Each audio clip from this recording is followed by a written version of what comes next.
Hi, welcome to Mrs. Gelaro's Art Room. Today we are going to create art inspired by the folk artist Clementine Hunter. In particular, we're going to be inspired by this piece right here. It's called Fruits and Vegetables of the Plantation. It was painted in 1975 with oil paint on canvas board.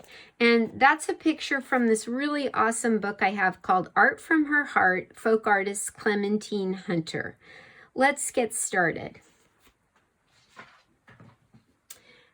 So this was a piece that she painted. This is my version of a piece that Clementine Hunter painted of fruits and vegetables and nuts and different things she saw on the plantation that came from the garden and the trees of the plantation where she lived. But I have created with markers on sort of a beige color of paper, but you can use any light colored paper that you want to. I've created fruits and vegetables that I like, and you can also make some decisions like that. You can create fruits and vegetables that you like, or different foods that you like, or even different plants that you like. But one thing about Clementine Hunter is that she was what's called a memory painter. So she did not actually look at things and paint them, or look at pictures of things and then paint them. She just painted things that she remembered how they looked right out of her head. So the first thing that we're going to do is we're going to get a brown marker and we're going to get started making this lattice work of these crisscross lines. So your lines don't have to be perfectly straight or anything, but you're going to make one big line going sort of from one corner to the other. It doesn't have to be exactly. And then you're going to make another almost parallel line. Now, I would not make my line too close to the first one because you do not want your spaces to get teeny tiny. Or maybe you do. But if you want them to be teeny tiny, you're going to be making a lot of pictures inside of them. It might take a really long time. I kind of wanted to do mine sort of medium size. Once you have these diagonal lines going, you're going to go to the other corner and come, doesn't have to be right to the other corner, but come this way. And remember, your lines don't have to be straight. Part of the charm of folk art is that folk artists have a lot of charm in their work and don't usually worry too much about perfection. A folk artist is an artist who did not go to art school. They're usually self-trained by practicing, and folk art tends to, a lot of the time, reflect things in the artist's life. For example, I probably have most of these fruits and vegetables in my house right now. So if you are choosing to create fruits and vegetables, go ahead and get started. I happen to like carrots. And you can get started with whatever you happen to like.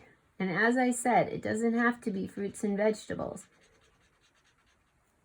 I was thinking of making one of these Clementine Hunter inspired artworks with all succulents, because I happen to really like succulents too. And I have a lot of succulents in my head and in my backyard. I could just try and draw different succulents in each section. And this is what you're going to do. You're going to go ahead and fill each section with one of the fruits and vegetables that you like.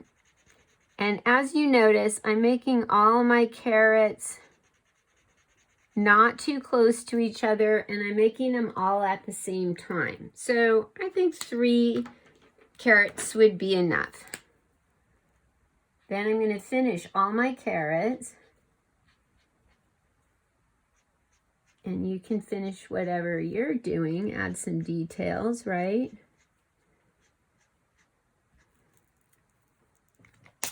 Clementine Hunter was born in Louisiana in either December 1886 or January 1887. Historians are not sure, but they do know that she died in 1988 when she was 101 years old. And she started painting in her 50s. She used whatever there was around. The place where she worked, the plantation that she worked on, became sort of an artist colony. So there were artists there who had leftover paint and supplies that they would sometimes share with Clementine.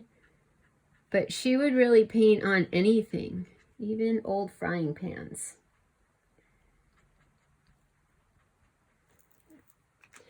Okay, once you have one section done with one fruit or vegetable, then you go ahead and try making another one. I happen to also really like tomatoes, so I'm going to make some sections have tomatoes.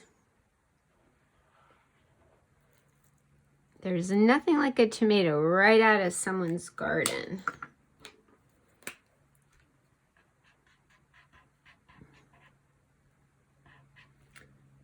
Folk artists are really valuable because they document things that happen in people's lives, and when times change and those same things aren't happening quite the same way, we can look at their paintings and we can know what it was like for them, what life was like in that time and in that place.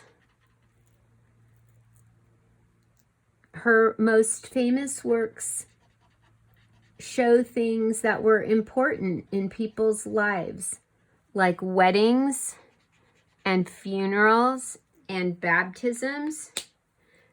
But her paintings also show things like people doing their work.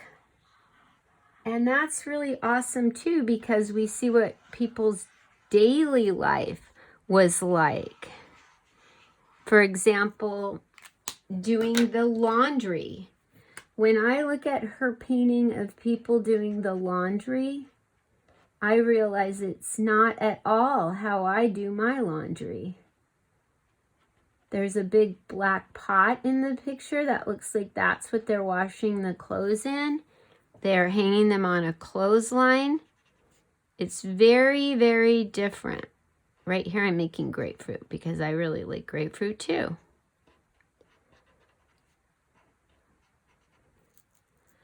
Okay, let's say we have this whole space filled up.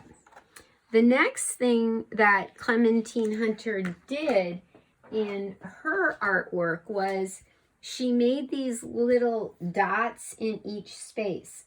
So she made hers with paint. So she made little splotches of paint in all the spaces to kind of fill them up. And I did those with marker. So have fun, fill every little space with something. I really like this. It was fun to make with markers on paper, and also it reminds me of fabric or wallpaper from long, long ago, the kind of thing that you would maybe see a tablecloth made out of in my grandmother's house. So enjoy making this, and I'll see you next time.